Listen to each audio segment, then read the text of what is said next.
Ça fait 2 ans que je m'entraîne en force athlétique et j'ai commencé avec mon propre matériel. Quand j'ai déménagé sur Paris, eh bien je me suis inscrit à la salle municipale de Levallois parce que j'avais trouvé l'ambiance vraiment pas mal et il y avait ce qu'il fallait comme matériel. Le souci c'est que cette salle, elle a fermé quand plein de salles low cost ont commencé à ouvrir à côté. Et donc je suis allé m'inscrire à une de ces salles parce qu'il fallait bien que je continue mon entraînement. Et là j'ai vu la différence d'ambiance. On arrive, la musique c'est du remix de dance floor parce que là c'est libre de droit, mais du coup même en boîte de nuit on n'entend pas ça, donc tout le monde met ses écouteurs, personne se parle, personne se dit bonjour, les poids sont souvent pas rangés parce que tout le monde s'en fiche relativement. Voilà, il n'y a pas du tout d'esprit de communauté et en plus de ça, la plupart de ces salles vont jusqu'à interdire des exercices comme le soulevé de terre parfois ou la plupart des exercices de l'haltérophilie puisque ça demande de lâcher les poids à la fin de l'exercice et c'est un petit peu compliqué de vouloir aller continuer à s'entraîner avec une ambiance pareille. Moi j'ai commencé il y a un petit peu plus d'1 an. À la base je faisais juste de la musculation normale, enfin en salle cours collectif, etc. comme un petit peu tout le monde. J'ai voulu m'y mettre et à ce moment-là je me suis dit je vais aller demander à un coach de m'apprendre les mouvements pour faire correctement le squat, le développé couché, etc. Et je suis allée voir un coach qui à ce moment-là m'a gentiment expliqué que c'était pas forcément idéal pour les femmes, que c'était pas un sport de nana. Et bon, c'est vrai qu'à ce moment-là, ça m'a pas mal énervée. J'avais pas forcément envie de faire du vélo tous les matins, tous les jours à la salle.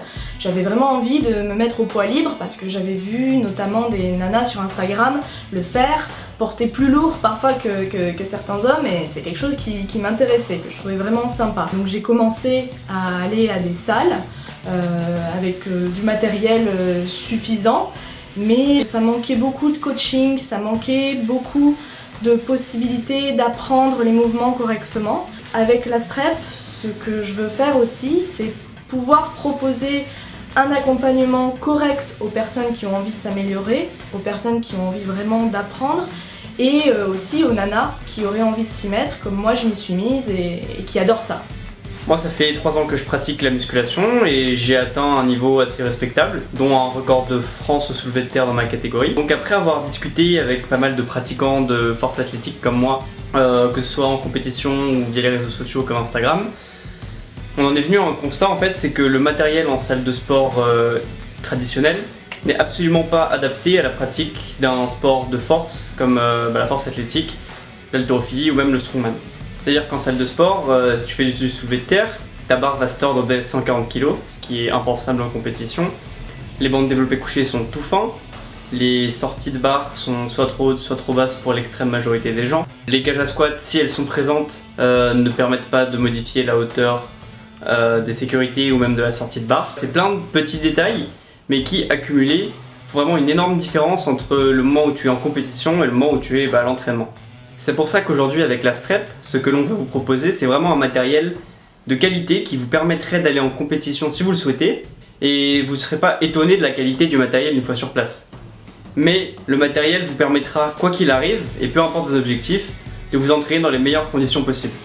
En plus d'un bon équipement, on veut vous proposer des coachs qui sont aussi experts dans leur domaine. Parce que de par le contexte d'aujourd'hui, les coachs sont formés dans plein de disciplines différentes pour pouvoir répondre aux attentes des salles. Donc ils apprennent de la Zumba, ils apprennent du step, ils apprennent la musculation aussi, ils apprennent plein de trucs et ils n'ont pas le temps de pouvoir vraiment devenir experts dans un domaine spécifique. Donc nous, ce qu'on veut vous amener, c'est des coachs qui sont idéalement compétiteurs de ces sports et sinon vraiment avec des connaissances énormes dans ce milieu pour pouvoir vous conseiller du mieux possible parce que actuellement, dans une salle un peu classique, si vous avez un niveau intermédiaire au minimum, voire expert, eh bien le coach il pourra rien vous apprendre aujourd'hui. Et ça c'est quelque chose qu'on veut changer. Pour nous, il est hors de question de vous proposer une salle sans âme. Le but c'est que vous ayez un environnement dans lequel vous ayez envie de revenir, dans lequel vous ayez envie de vous entraîner, donc avec de la bonne musique, avec une équipe qui sera là pour vous accompagner, pour être là, qui sera passionnée aussi de force et de musculation. Ce sera un endroit où vous pourrez retrouver des personnes pour vous encourager, des personnes pour vous aider sur vos mouvements.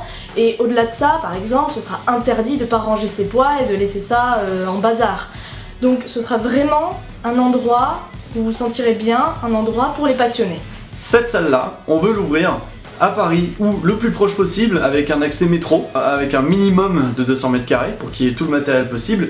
Et on veut l'ouvrir rapidement, c'est-à-dire première partie de 2019 idéalement. Si le projet vous intéresse, n'hésitez pas à contribuer ou à en parler parce que ça va énormément nous aider. Si vous avez des suggestions, partagez-les avec nous, ça donnera peut-être de nouvelles idées. Si quelque chose n'était pas clair, posez vos questions et on y répondra. Et sinon, eh bien écoutez, à bientôt et bonne séance.